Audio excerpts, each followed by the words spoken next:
Hello everyone and welcome back to the channel. In today's video, we're going to be installing some new shocks on our Sur-Ron X.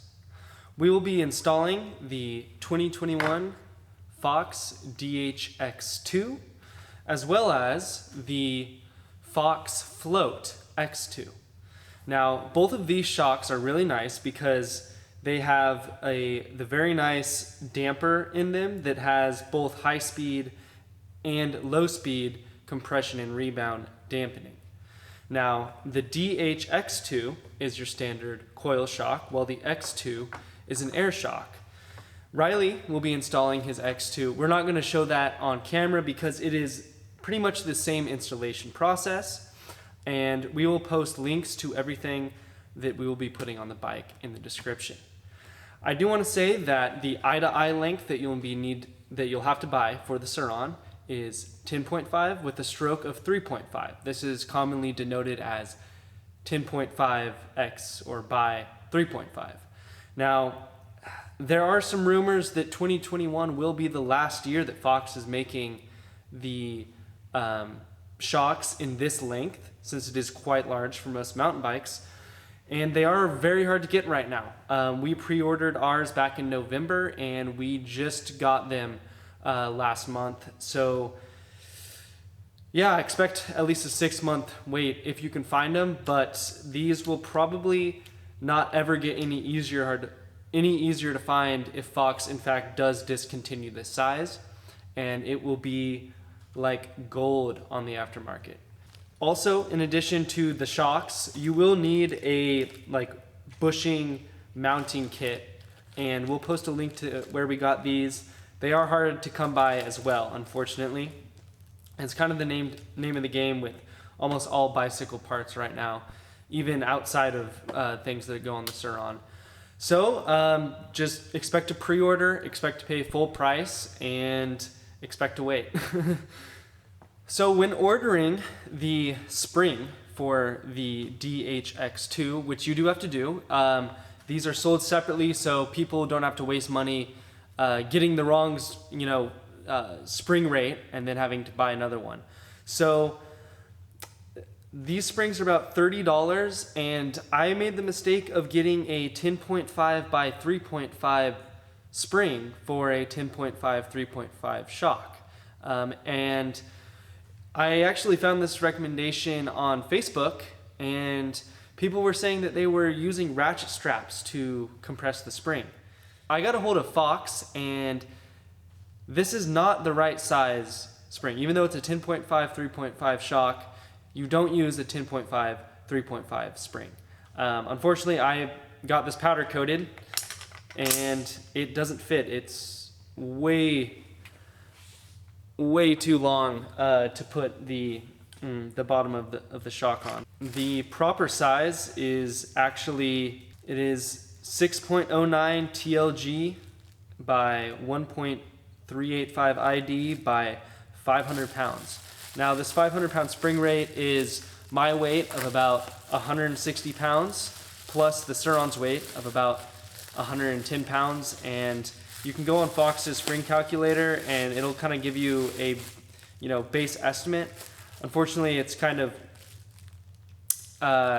it's all meant for mountain bikes, so if you are a heavier rider, it's possible that you can't find the correct spring rate for the combined weight, in which case the air shock may be a better choice for you because you can just put more air in it. Another thing that I will be doing, and Riley won't be doing this, but I am going to be putting a riser link on the Sur-Ron.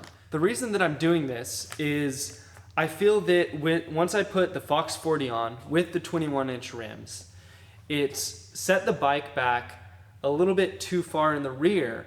So now there's a bunch of rake in the front, and the forks want to flex a little bit more than they want to use their travel. So to mitigate that, I'm going to be installing this. As far as I'm aware, this only rises, the rear of the bike. It does not increase the travel of the wheel, and it also should not change any the leverage that the suspension linkage has. So it should still feel about the same and go through the stroke, you know, about at the same rate. It shouldn't change the compression ramping at all. So I will be trying that out.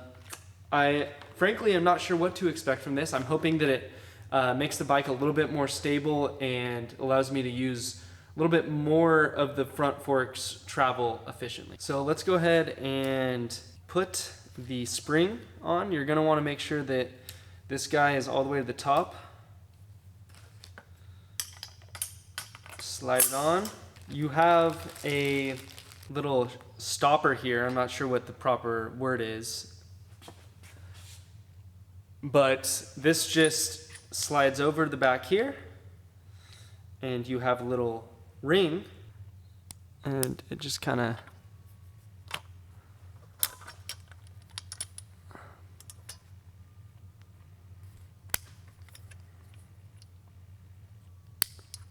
clicks into place down, and now the spring sits on there, and you can go ahead and move that preload, call it, back down. All right, so the first step to removing your rear shock is going to be unbolting the bottom bolt down here and the top bolt up here. To do this, you're gonna want a 12 mil end wrench and a 6 mil Allen wrench.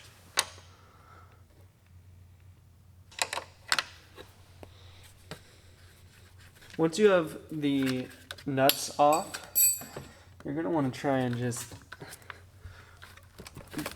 relieve the pressure off your wheel to pull that bolt out.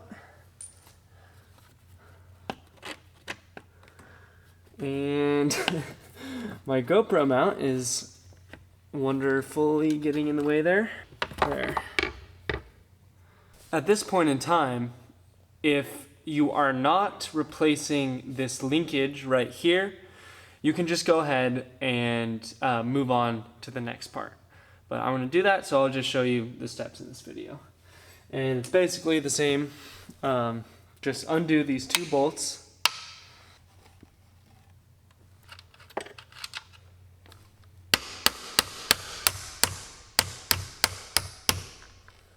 Alrighty, so I've got this out and I'm about to get the new one in, but we will need to salvage some parts off of this guy. And the things that we need to pull out of here are the two inner sleeves. Right here and right here are needle bearings, and the riser linkage does not come with them. They have the needle bearings, if you will, but not the inner sleeve. So it'd probably be nice to, you know, just use a hydraulic press to press these out, which I do have, but I'm assuming most people do not have a hydraulic press in their garage. So I'm gonna just try and poke at these and hammer them out. I've got a socket that fits kind of around the bearing, and I've got a punch that kind of fits on top of that guy there. There is a lot of dirt in there, believe it or not. I got this guy about halfway out, and all the needles fell out, and it's very rusted in here. I do ride in the mud, and I pressure wash my bike, and this is a learning lesson for anybody that does the same. It's important. Repacking your berries with marine grease is important because they will rust. Now I'm gonna finish this guy up. So I'm gonna punch these out the rest of the way.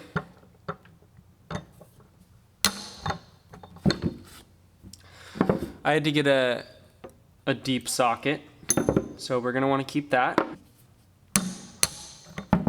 So 2 good hits will do it, but beware, all of your needles will fall out. I'm gonna go clean these up on a bench grinder on the wire wheel, get the rust off them, and then we will put these into the new linkage with some marine grease. got the rust off those guys. You know, I'm not winning any awards for the shiniest bearing sleeves. That's fine. And you want to be careful to not lose any of the needle bearings out of these, because like you saw here, they just fall out. So you're going to want to be careful about that. So when I'm putting these sleeves in, I'm going to use just marine corrosive control. So when I do go on some mud riding and whatnot, you know, I am hopefully going to prevent a buildup of rust before I'm able to service the bearings. Getting a thorough coating carefully so that none of the roller needles fall out. I'm just going to try and slide it in there. And it goes in quite easy. I'm going to push those on there.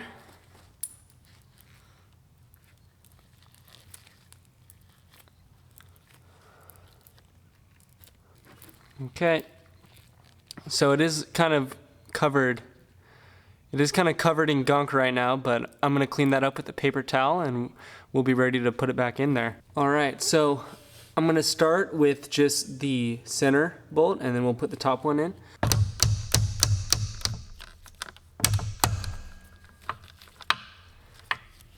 Oh yeah, that's really smooth.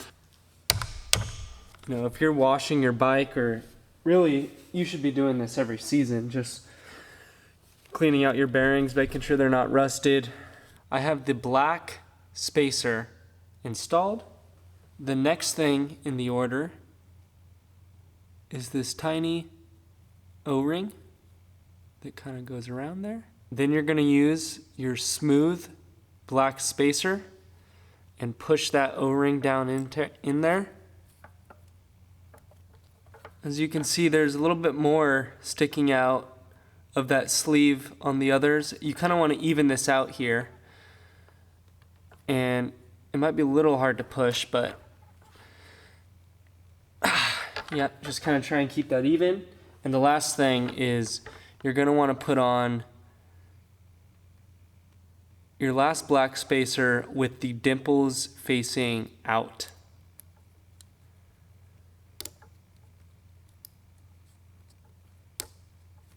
And then you're going to do that on both sides. So I tap those kind of flush with a hammer.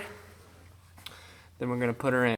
So I just got the shock in. It took a lot of fiddling, and I ended up having to put in this bolt the other way just because I wasn't able to get it through the hole with this plastic cover here.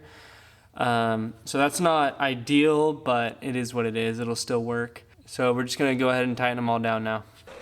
Now that we have all of the rear shocks installed, we're going to take a couple laps around the track, and I'll slow the footage down here and there to point out some things, but first we're going to start with the stock shock, then we're going to go to the Fox X2, and then lastly we'll take a look at the DHX2.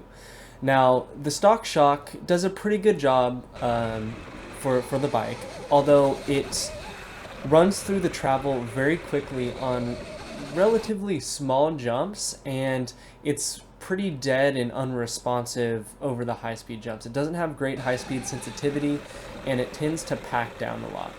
On top of this, there is only compression and rebound dampening, which at that doesn't work too well, so really you can adjust your preload and then you have a little bit of play with your damping, but not a whole lot. It is still a little early in the game to talk about the new Fox shocks in the rear. However, we have noticed that the X2, the float, is a little bit more dead than the coil is in the rear. You get a little bit less sensitivity, a little bit less feeling through the bike, which isn't necessarily a bad thing, but it is something to note.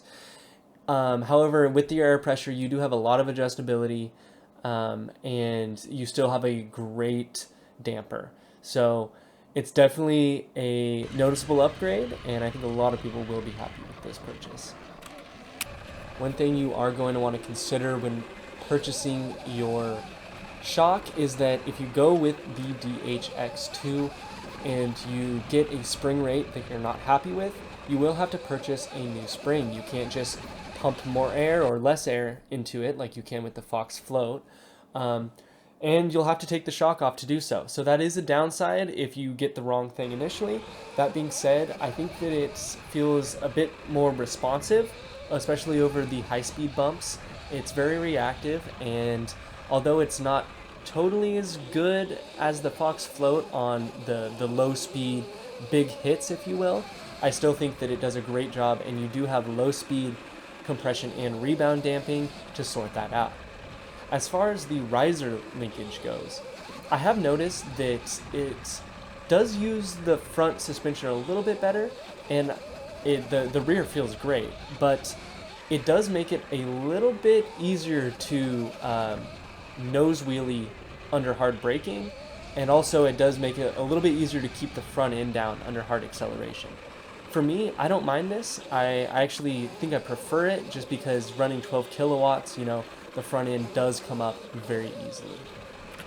That's going to be it for today's video. In the future, once we have a bit more hours riding these shocks, we will be doing a review talking about our opinions once we have developed them a little bit better. But if you did find this video helpful, please consider smashing that like button and subscribing to the channel if you would like to see more content like this in the future. A little business reminder is we do have really nice sprockets for sale on our website now, so if you're looking for a sprocket, go check those out. Thanks.